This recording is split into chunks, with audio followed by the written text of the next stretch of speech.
I feel like such an idiot for thinking things would change. Just here to share my story. I'm sorry in advance for the long read.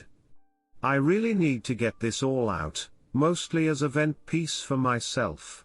But please, if you find yourself questioning what you should do after you've found out your partner cheated, read this full post. I don't want people to be as hurt as I am right now. Don't make the same mistakes that I did. I broke up with my girlfriend this week. We met online when we were both in high school, her in the Midwest USA and myself on the East Coast. We'd been friends since 2016, dating since June of 2020, and moved in together here on the East Coast in December of the same year. Not only was she my significant other, but I genuinely considered her my best friend and the person I was meant to be with forever.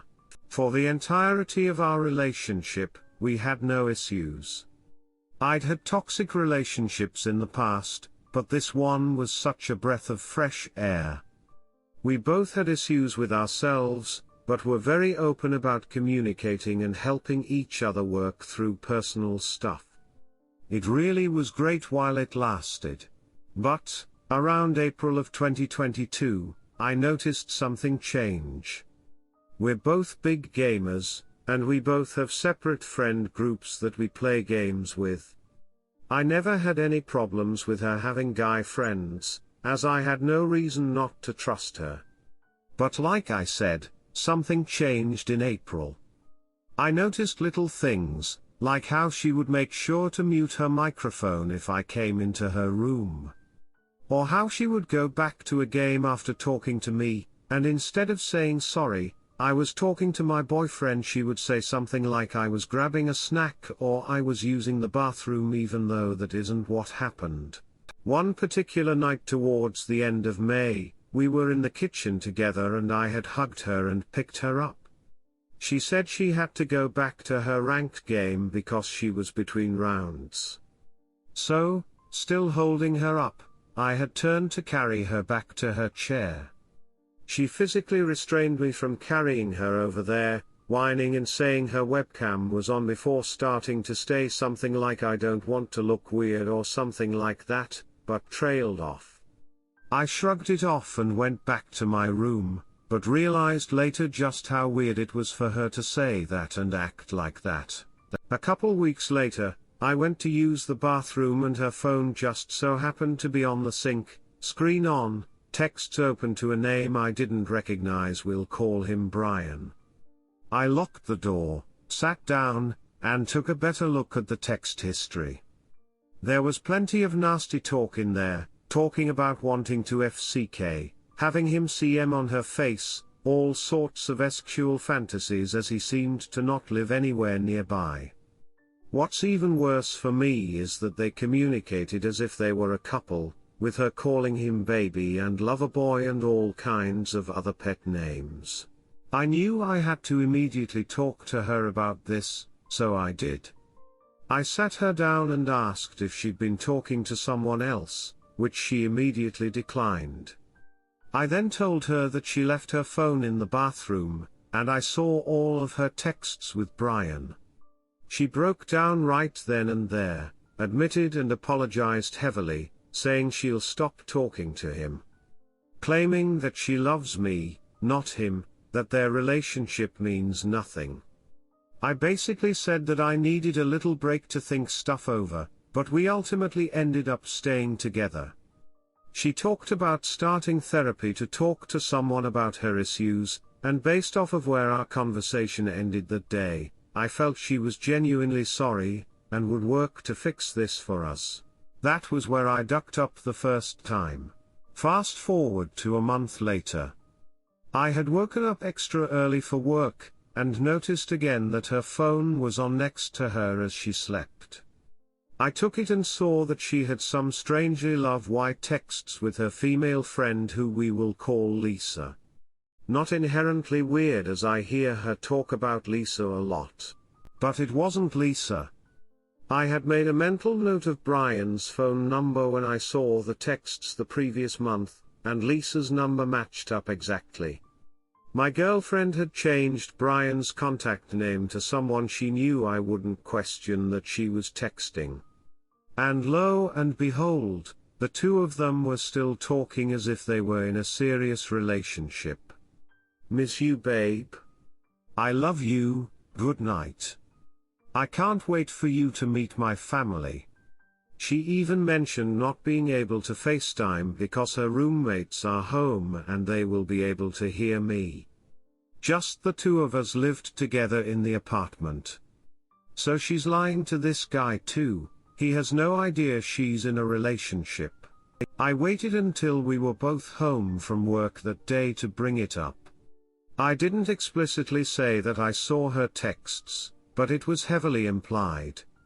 I asked her if she was still talking to Brian, and she said yes. She said it's been hard finding the time to tell him, and she said she would do it right away. I told her that as long as she held herself accountable, i.e. tell Brian the truth, talk to her family about what's been going on, and actually look to start therapy, then this is something that can maybe be worked through. That, of course, was my second major mistake. Immediately after this conversation, she went out to sit in her car to talk to Brian about how she's in a relationship and can't be talking to him anymore. She then called her sister, spoke to her about the situation, and then called both her mom and dad to attempt to fill them in as well. Though, neither parent picked up. She said she would try again the next day, but never ended up calling either of them about it to my knowledge. At the time, I thought that since she'd allegedly cut off Brian and spoken to her sister, she's at least making an effort.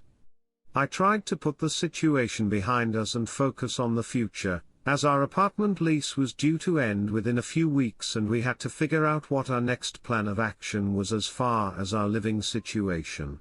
Here's where I made my biggest mistake. My parents, knowing that we were in a rough place financially, offered us to come stay with them for a few months so we can save some money. We took them up on the offer and moved in at the very beginning of September. Since our last conversation and into September, our relationship seemed to be doing really well again. She seemed to be more honest with me than ever, inviting me to come say hi to her friends on Discord while she was in a call and things like that. But of course, in the back of my mind I had that feeling of distrust planted that wouldn't go away. She also repeatedly talked about starting therapy, but never actually did. One night in the middle of September, her and I were home alone at the time and she told me she had to call her mom, which was weird to me as they don't talk very often. She went out to her car to talk to her, and was out there for over 2 hours.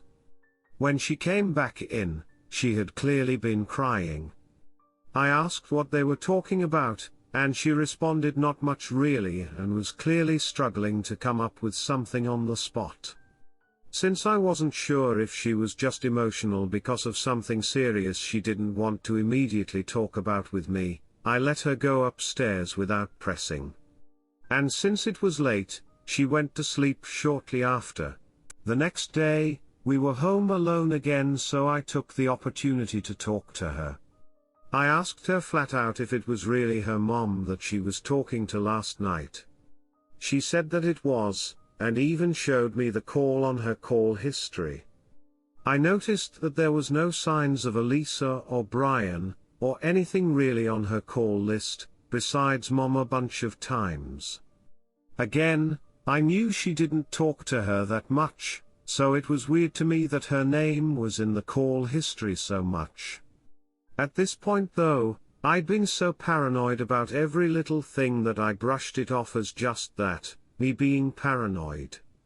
I didn't press about it. Well, I should have. The final part of this story just recently happened. She was at work, and I was playing with one of my cats. I wanted to try one of those interactive apps that cats play with on the iPad. It's got fish or mice or whatever on it for them to swat at, not super important. Point is, I knew she had an iPad I could use. I don't regularly use iPads, and I noticed once I got hers that it had iMessage on it. The same iMessage that is linked to her phone.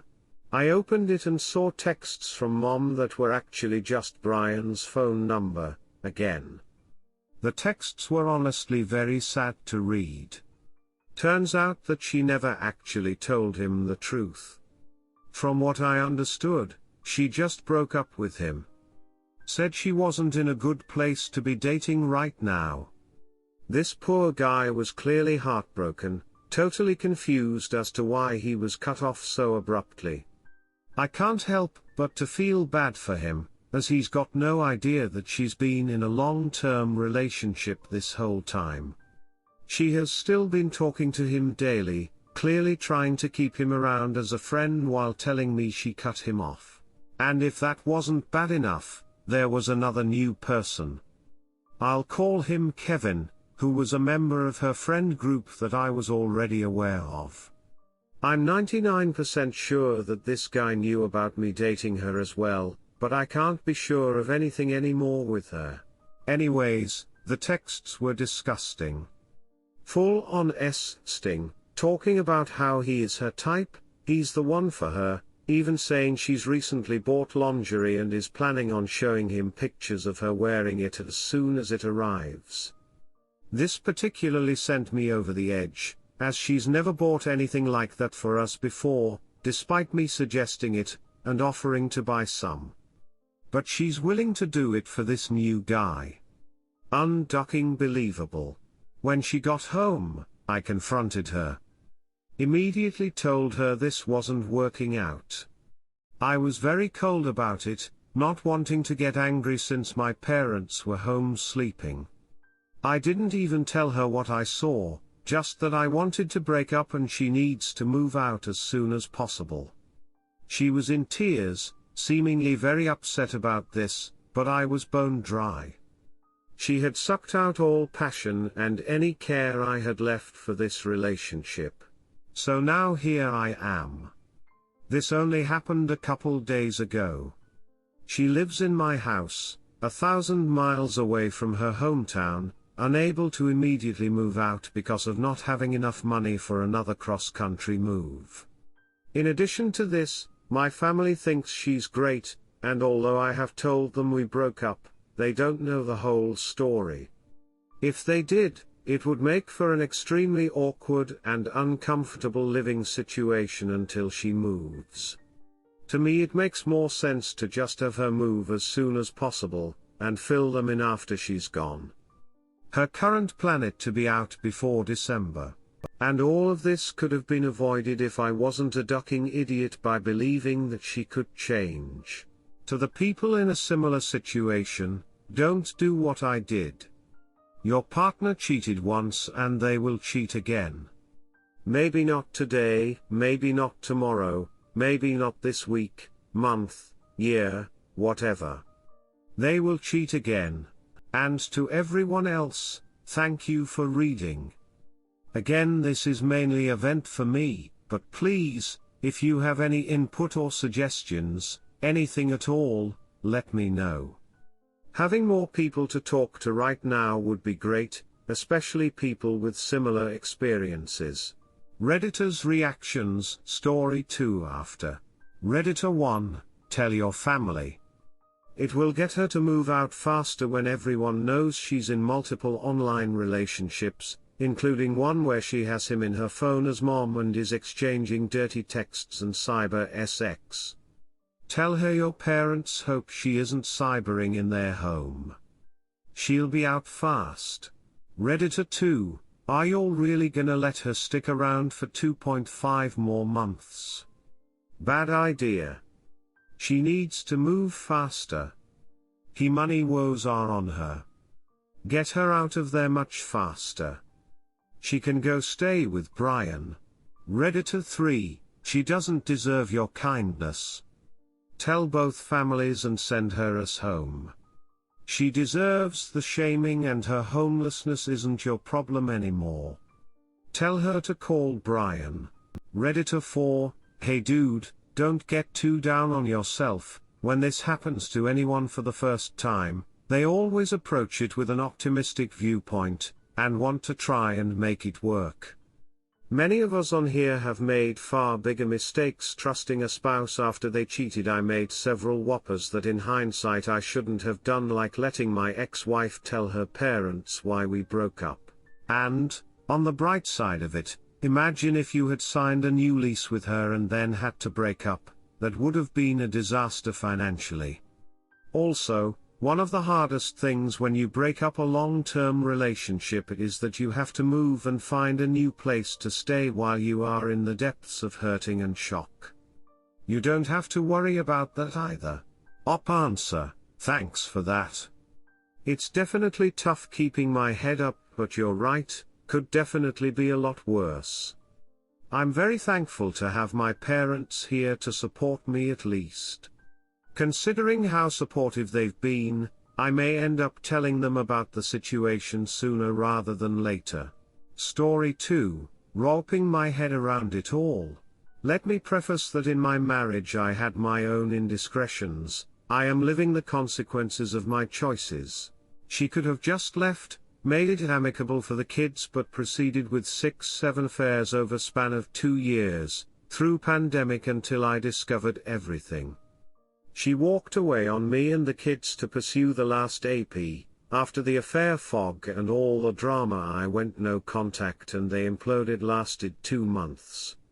Came back begging to reconcile. I considered but never got past being plan B. I was too bitter on the choices she made herself. Through reconciliation she kept AP on back burner. He finally took her back and put us back to square one, except this time it's acrimonious. Part of me feels free, but I still hope they collapse again. I'll let time dictate. In my heart I know they're building a house of cards. Did they just never get out of affair fog choices? They destroyed me, my finances, my kids' stability. Wanted me to pony up expenses while they played house up. It's all so gross. Update, need thoughts. Just seems so fast. Long story short, STBXW returned to reconcile, continued affair or kept AP on back burner at least. I just couldn't ever get past being an option. So in May she did her last beg to fix us. I said no, we need to heal separately and focus on kids. 3 weeks later I get a text that she's trying hard to make it work with AP. Emails are exchanged between her, AP and myself, triangulated them talking about being each other's person, blah blah blah, to get over it, LMFAO. And expected to keep providing as if we're together. The first discard they collapsed, hence her return. This second discard and true love after 3-5 weeks since she begged me has got me like WTF. Make it make sense. Oh, and good riddance. Update, STBXW affair partner. So, STBXW and her affair partner reached out. It was basically a faux apology after blowing up my children's life and mine. But I'm curious, why would an affair partner be willing to allow his treasure, my trash, and himself to be friends with me? There was nothing amicable in the way STBXW handled things, and I think it's such strange behavior, even if it's let's be friends for the kids. Anyone else experience this? Edit, after many replies and interest generated, here is the answer. To a comment, was waiting for this and bingo, it's finances, they broke. I cut off unnecessary expenses and told them, I'm sorry, I'm not funding your affair. I'm also not paying a dime in child support until it's official. He'll pay their private school and all their needs until decree, about $2,800 by the way, but it's directly to them, and until official you are in charge of your rent, bills, own entertainment for them, and AP you are in charge of sustenance, since you want a family. Be friends with y'all. I laughed, kfo bye bye. Additionally, you want spousal support, good luck, you work, cohabitate, and leaving me with debt and everything under my name.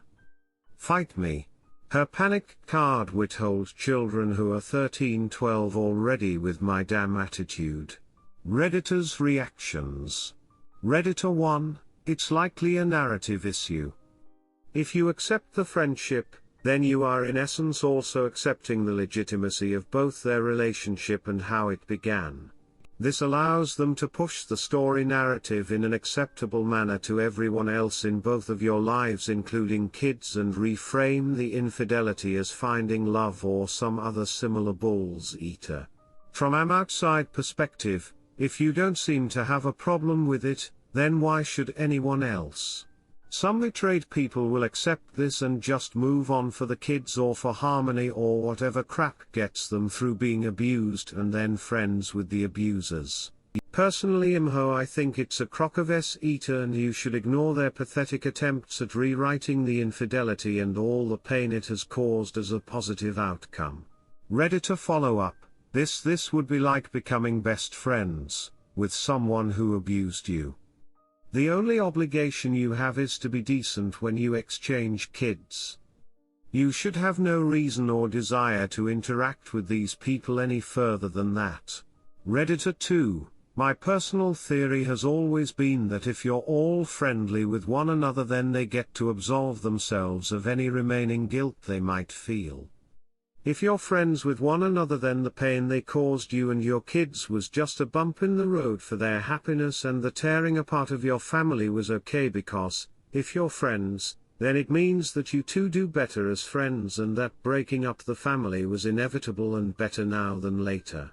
Redditor follow-up, it's all optics and no substance. Where do they think you can dredge up a shred of trust or even civility to deal with their friendship? Redditor 3, my STBXH wanted to have his app play stepmom to the kids. I told him I would support any future relationship but not her. He seemed so confused as he kept saying she was such a good woman. Great with kids. I can't believe I had to spell it out for him, but I simply stated any person willing to blow up families, both hers and mine, is not good. The fact he is still in the kids' lives was a testament to how good of a woman I was. Because neither of them deserved the privilege of being around my kids. His relationship with her ended soon after that. Redditor follow-up, oh my god, yes, I told my WH that the woman involved in the destruction of my marriage does not get to play happy families with my kids ever. She has no morals, no good qualities that I could see, and nothing good to teach my children. Redditor 4, cut ties to your ex-man, not your kids, teach them the way, let your ex figure out herself,